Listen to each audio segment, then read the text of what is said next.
Nintendo have done it. In their latest Direct, they have confirmed the rumors and shown us our first look at the newest remake of the greatest video game of all time. But before we get to that, we have got a lot to talk about. So let's crack open a cold one and get right into this.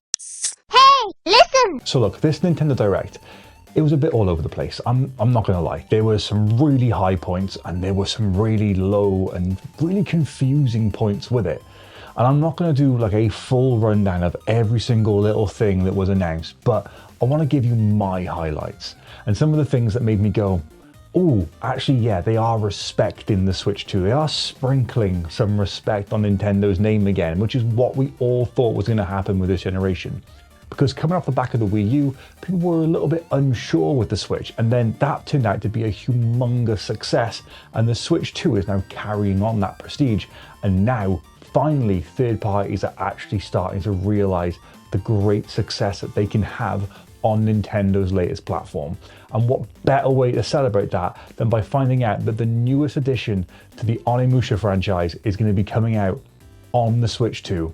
That's right, Onimusha Way of the Sword, a game that I have been gassing up for a while because it's just fun. It just looks real fun. I've got a demo that I haven't tried yet, so, you know, I could be taking this back shortly if I try that and say, oh, maybe not for me, but I really like Onimusha 2.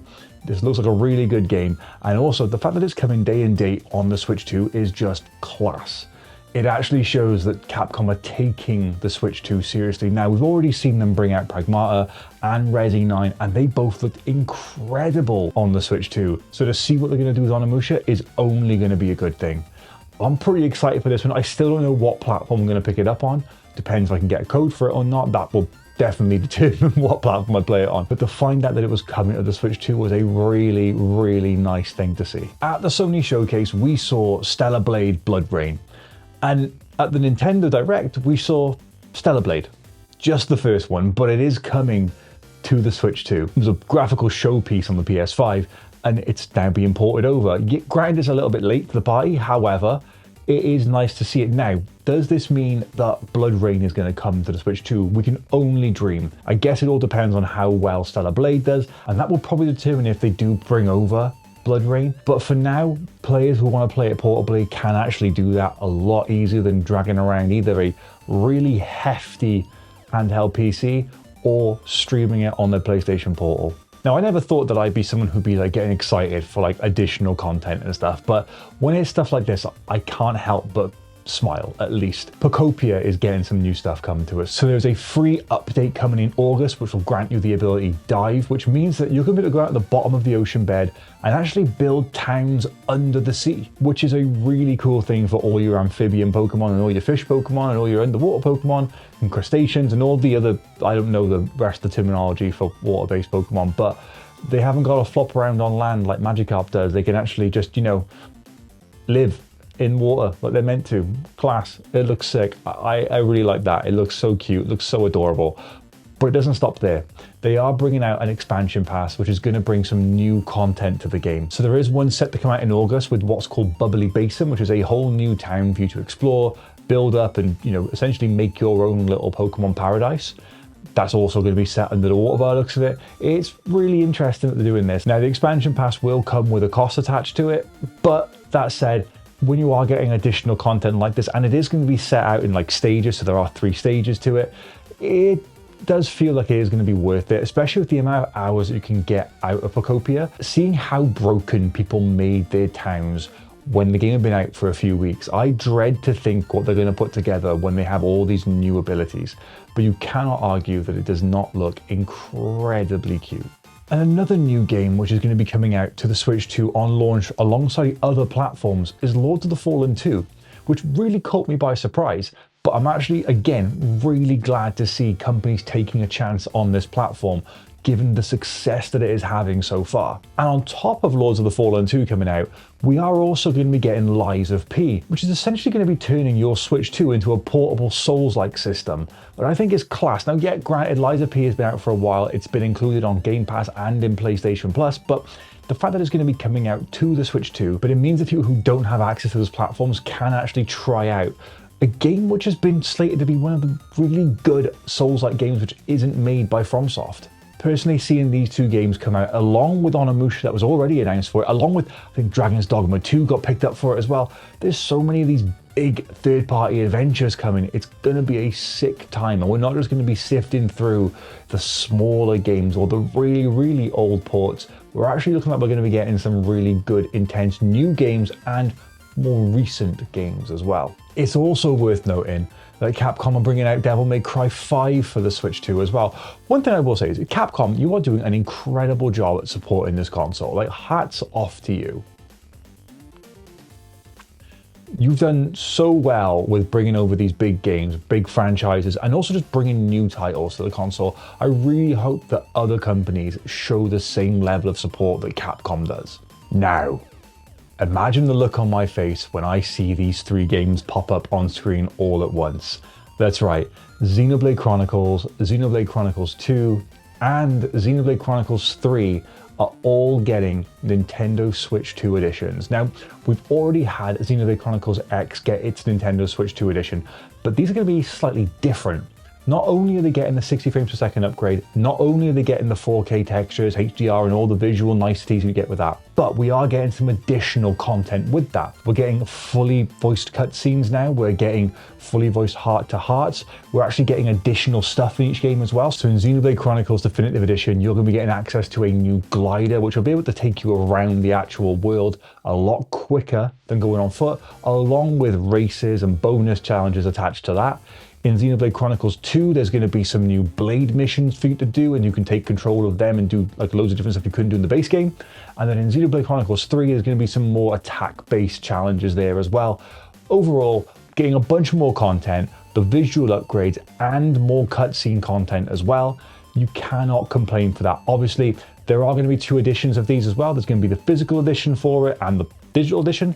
Weirdly, the physical editions on every single one aside from 3 come out a couple months afterwards, but if you have got them already for the Switch 1, you can just buy the upgrade pack for it. Now, the upgrade packs are looking like they're going to be £7.99 for each one, a little bit more than what they cost for the Xenoblade Chronicles X one, but like I said, you do get more content for it. I'm a very happy man, and I've already got plans for what I want to do with this. Now, I'm not going to be buying the pack straight away, because I am going to be waiting for them to announce the release date of Xenoblade Chronicles Genesis, which is the newest entry in the Xenoblade franchise, and it looks incredible. I was getting a little bit of Fire Emblem vibes from like the aesthetics of like the school and stuff it seems you're in. However, when you got out in that world and you saw them traveling around and traversing it, it just looks so good.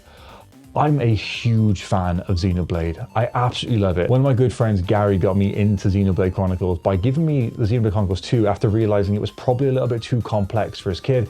And that just set me off then. And my friend Courtney has been with me the entire time. I remember calling up Courtney at 2 o'clock in the morning after I finished Xenoblade Chronicles 2 for the first time. And like having someone to emotionally support me with what happened with that was great. And then my other good friend, Chris, has just been someone who's also been so gassed about these games with me, and him and I just nerd out about it so much. And we were both just so excited when this was announced.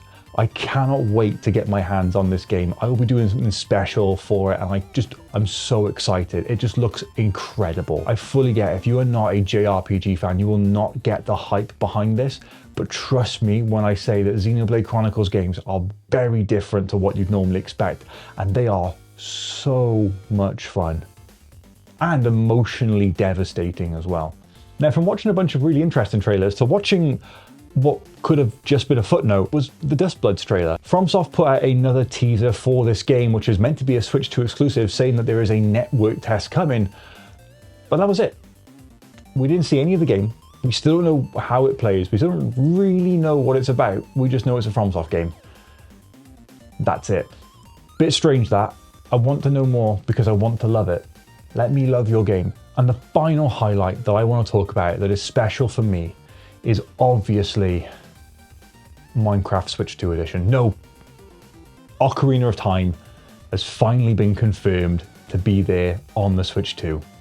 They showed off this lovely story trailer for it, and it was just teasing you with a little bit of a hint at who you're going to be playing as. Obviously, we all know it's Link, but giving you a little bit of a background story to him and his lack of fairy life in Kokiri Forest. And then you see him, won't lie, he looked a little bit different to what I thought he'd looked like in this game. But again, this is a cinematic trailer.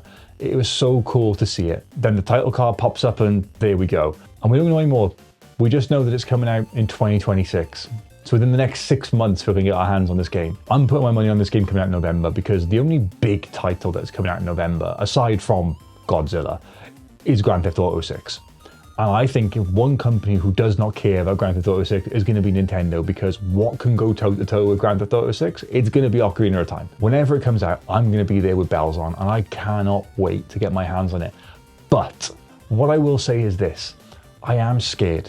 And I mean that in the sense that I love this game, and it is important to me, and it's important to so many people out there. And we cherish memories from that game. Like, it is a perfect encapsulation of an era. And I do not want that sullied. I do not want that ruined.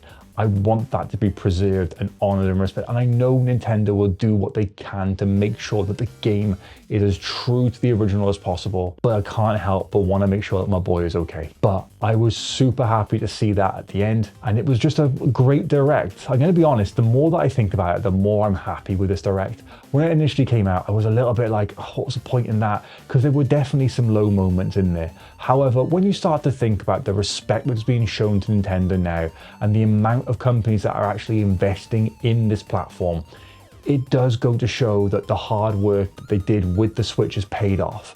And I really hope it is a sign going forward that we are going to be getting more big games come out day and date on the Switch 2. We've already got Final Fantasy VII Revelation coming out on day one. We've already got Onimusha Way of the Sword coming out.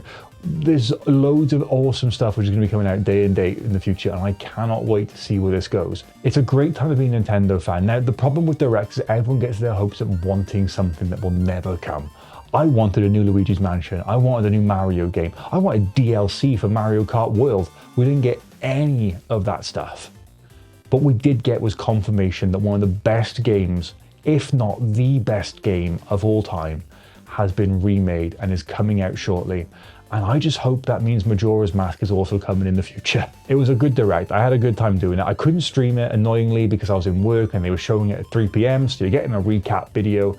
But once again, I appreciate everyone who has checked this stuff out. I've got so many videos to edit right now. I got to do this one. I got my Xbox one to finish off. I got 2 Summer Games Fest one to finish off. And then we got to get ready on next week's stuff.